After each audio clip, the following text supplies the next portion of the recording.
Peace, everybody. It's the Hood Mystic representing www.hoodmystic.com.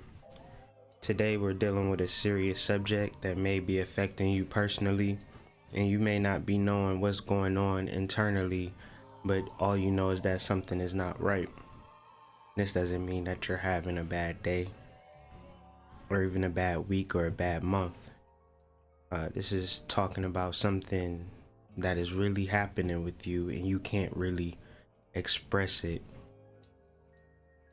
or even talk to your family or friends about it, because they'll look at you like you're crazy. And the fact is that you're not crazy. The fact is that you're awakening, and so you may need some advice on how to really handle this awakening and handle it in real terms and use real words. So this term, the dark night of the soul, when I went through the dark night of the soul, there wasn't a lot of literature, or like the term wasn't even a popular term when I was going through it. Now there is a lot of literature on the subject, but even so, it's still confusing. And how is it gonna really help you personally in a real way? So what I'm gonna try to do with this video in this space and time is try to give you the psychological terms and then give you real world explanations, and then try to tie in personal experiences or just examples to kind of give it more context. Okay, so this is a difficult conversation for me, so I would just hope that you would be patient with me in trying to explain this point. This won't be a long video, but this video will be impactful if you resonate with this, if you've been through this, because I've been through this as a real person, and I couldn't explain what was happening to me, but I knew something was happening. And now that I'm on the other side of what has happened to me, I feel it is only my right and purpose to kind of give some context to it. So that's my introduction. And this video, The Dark Night of the Soul Explained. Let's get into it. So, when we deal with psychology, I want us to first take a step back. A person may have a definition for psychology. It may or may not apply to what I'm talking about today. When I refer to psychology, I refer to it in etymology. So psych represents, if the etymology of psych is the soul, and ology just represents the study of. So when we get into psychology, this is the study of the soul and the different parts and the different makeups of how to really put a person together, not physically simply. So many times we look at people and look at life purely on physical basis, purely on appearances. But when you deal with the psychology, you get a little bit deeper. And so for me, it's very gratifying, because if it was left to just simply the surface, then this channel would never exist. I would never feel worthy enough to even use my voice. So there's something deeper within me that's coming up to the surface. And it's not me personally. This is something in all of us that's coming to the surface. And if we can understand it fully, without the pain, without the trauma, without the depression, without the anxiety, without the fear, then we can actually see what's happening, and it'd be beautiful. The context of it is very, very fulfilling. But if we don't understand it, then that's what it is. It's pain, it's turmoil, it's depression, it's suicidal thoughts, it's, lack of purpose for life. Why am I here? Am I just here to work at Walmart? Am I just here to pay $1,200 rent and I only make $1,400 a month? These are real situations that people go through every day. And so, what is the remedy? What is the solution other than going on the same track and never really changing or never really understanding the motives for what you're doing, but yet and still suffer behind everything that you're doing. And so if you don't understand that it's your motives that are getting you into trouble, then you would never understand this concept. And so what I want to say before I move forward, if you woke up today and everything was perfect and life was a-okay and you had not a worry in the world, this conversation is not for you.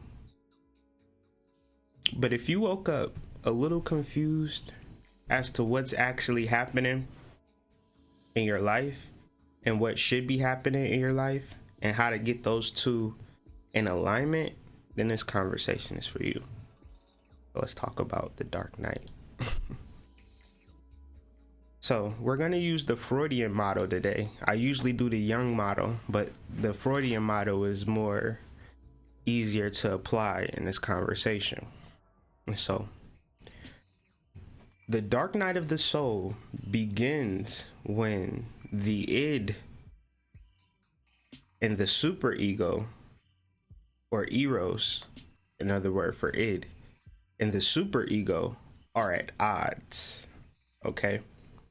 So this is why this conversation is important. If we don't know what our id is, and we don't know what our superego is, and we don't know that they're at odds, then we just have the full brunt of reality, right? We don't understand what's happening to us. We don't understand the different parts of our psyche, our soul. We think that since we have this job at Walmart, everything is okay. But that is the superego telling you that, okay? The id, to be blunt, is our sexual energy and how it wants to be expressed. And so I say that knowing that people kind of will like, sexual energy. What does that have to do with anything? It has a lot to do with everything, because if we were to unravel the word sex, then we would get to creative. And if we would unravel creative, then that would we get to creator. And if we would unravel creator, then we would get to God. So when we talk about our sexual energy and our sexual self, this is our God force, This is not to be played with. So this is how the id operates throughout our life. We have the sexual desire throughout our youth, but we have to keep that on lock because that's not really appropriate for kids to express themselves sexually. And so the id says, I understand that. I'll be cool. Some of us, me included, didn't really understand that concept as like I played house as a kid every day. I loved it because no adults were around and we were experimenting on each other. Let's just say that. So for good or bad, this is my experience. So this is the representation of the id in my life. So over time, I can't live my life like that. So I've controlled my id. I've controlled my sexual desires.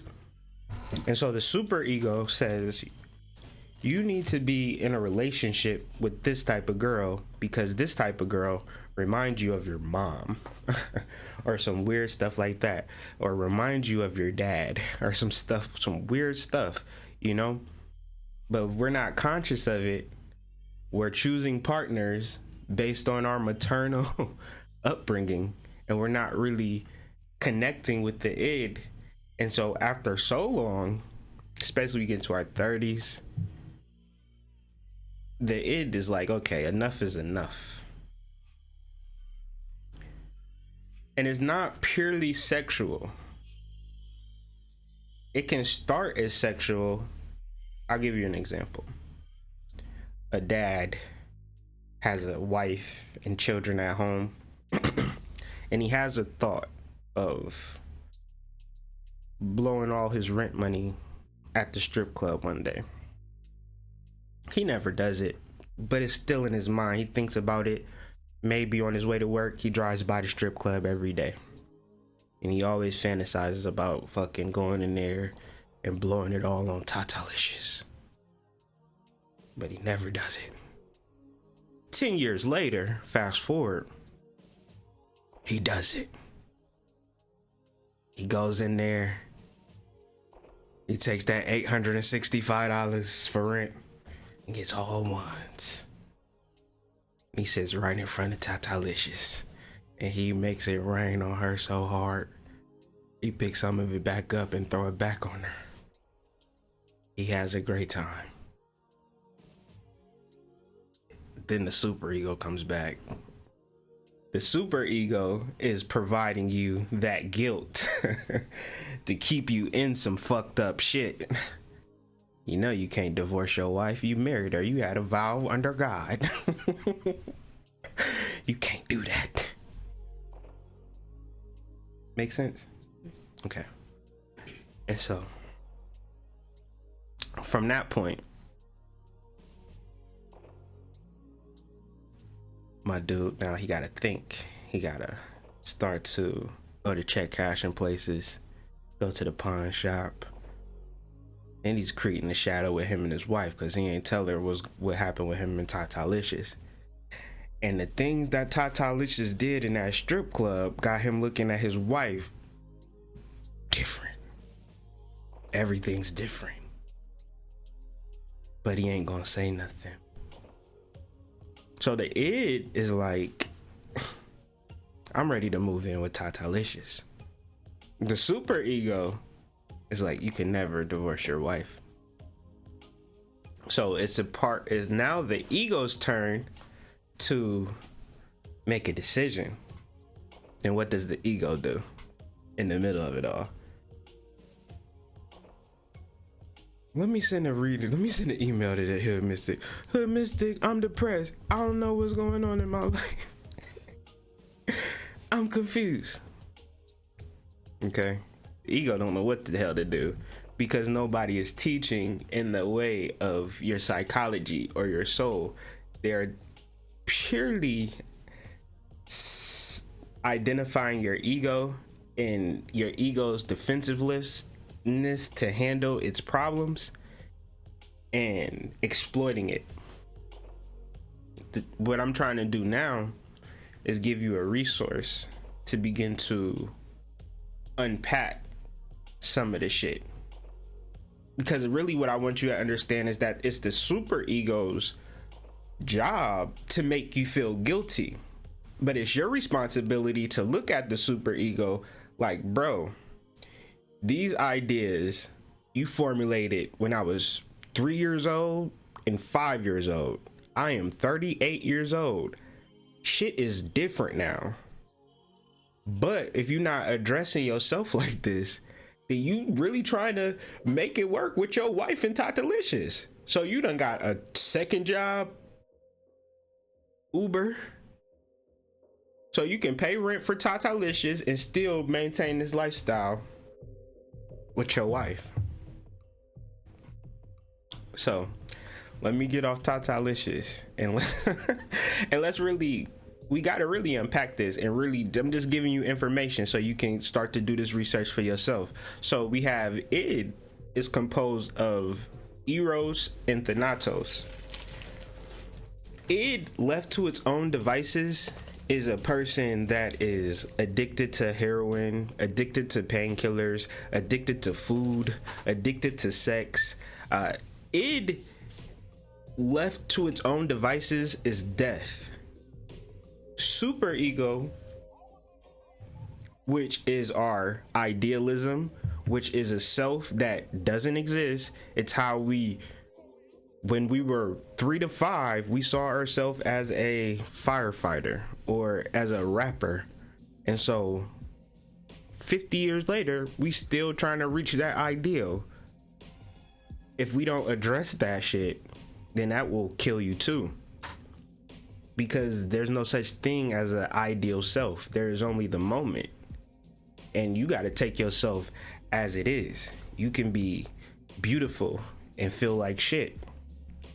You can look like shit and feel beautiful. Depends, So I say that to say that the super ego needs to be really addressed. In the id, you cannot focus on just simply dealing with the id, because the id is no form, is no function. It's so the best place to use the id as an ideal, where to get the girl or to get the relationship that you ultimately want, what type of person would you have to be for that relationship, as opposed to thinking that relationship or that you're in, or any type of situation that you are disconnected from. So the super ego represents an ideal that you created a long time ago that you can never live up to. So when the id and the super ego come at odds, then your life is completely dark, because your whole life you've been catering to this super ego. That's why you went to college. That's why you got married. That's why you got your kids a haircut. That's why you paid your rent. But when the id rises up, it says, I'm letting you live right now, B. I'm really letting you live. I could turn all this shit around like nothing. I got you making bad decisions now, B. Now look at you. You blowing it all on tatalicious. So you gotta really understand how the different parts of you work, and then from that point you have to direct it, because the id represents like a horse and the ego represents a rider. So you have to understand your power, but you have to direct your power. You can't let your power win over you. And so understanding your moral compass, understanding your super ego is really how you're gonna do this thing. But even further, we want to talk about alchemy, because it's a point and a purpose to all this. If you do find yourself in that state, it's not really about tatalicious. Tatalicious is just the catalyst for you to not be so caught up in that super ego, in that false reality. And you have to develop and cultivate yourself in truth, not in falsehood. And so if you think that everything that you're doing and everything that you're building is in truth, then have fun. But if you are questioning shit, if working at Walmart maybe ain't the best thing for you, maybe your expenses outweigh what you're actually bringing in, and you have to make some adjustments, and this lifestyle that you're trying to lead is driving you crazy, maybe it's the decisions that you're making that's what's bringing you down. And so we bring up alchemy because alchemy is where we transmute our energy. In the beginning phase of alchemy is called the Nigredo phase, or the blackening phase. And so the dark night of the soul is when you don't know what's going on, but your soul is like, I'll take control.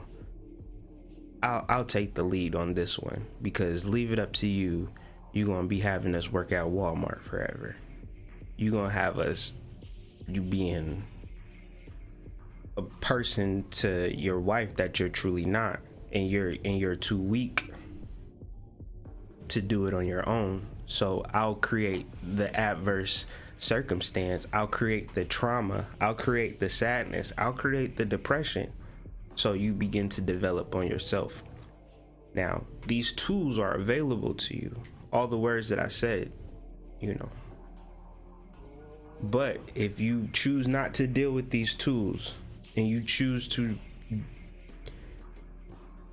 deal with your hurt and deal with your depression on the level of not transmuting it, not letting it rise to the surface and becoming something new, back to when we're talking about sexual energy and how sexual energy is connected to God, the God force. And so this God force is coming alive. This God force has nothing to do with what your mama told you and your beliefs or what you learned in school. This God force is much deeper and much more abstract. So you have to learn how to take a step back. And from taking a step back, you begin to transmute your energy and turn these base metals into gold. So they call it the blackening phase in alchemy. It's funny that like they call us black people. So if you deal with black people, they say, you know, slavery and Jim Crow and whatever else, crack epidemic and gangster rap and, you know, Chief Keef and Chicago, Chirac, and, you know, all of this pain, right? Hurricane Katrina. Just pick a place, pick some black people and pick some pain, you know. I wouldn't want us to stay there, right? I would want us to take that pain, since it's a lot of pain, and since, you know, we can do alchemy if we want. There's no saying that we can't do alchemy. So since we got all this pain, that means we got a lot of ammo. We got a lot of juice. It means we got a lot of power. So really take that pain and use it and transmute it.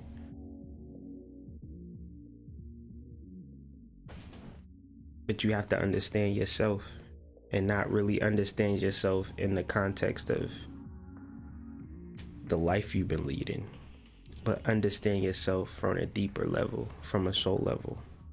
And so I know that was a hard conversation. And I don't know if I explained it the best that I possibly could, but I really tried my best. And I didn't want to overwhelm people, because I know that everybody has different type of situations. So it may not be you and tatalicious, but it may be something similar. You may just be going through something that you can't really understand and you can't put your finger on, but you know you're going through something. And I just want to say to you that this is the first step of self-development, true self-development. And when we speak of the self, we're not speaking of the human self, we're speaking of the Atman, we're speaking of the soul. And so if you don't realize yourself as a soul, then you have to begin to realize yourself. And you don't realize yourself as a soul by getting $1 million and having everything be perfect for you, making sure that your life is perfect. That's why I said, if your life is perfect, this conversation is not for you. But if you are having trouble, then that 9 times out of 10, that means you have a soul that you need to be awakened to, and the solution is within yourself. So if you need any help with finding that solution, or you want to elaborate on this conversation, feel free to email me at hoodmystic@gmail.com. If this helped you at all, give this video a like. Please comment and let me know how you felt about this video, if you're going through something, if you can relate to this, or don't ever do no video like this again, because it's super weird. I don't know. I'm on the fence, so I really need some help from y'all, some feedback.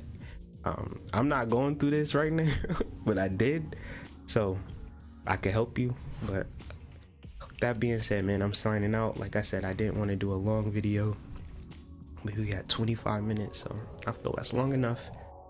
Talk long enough. Y'all have a wonderful day, night, evening, wherever you find this video. Peace.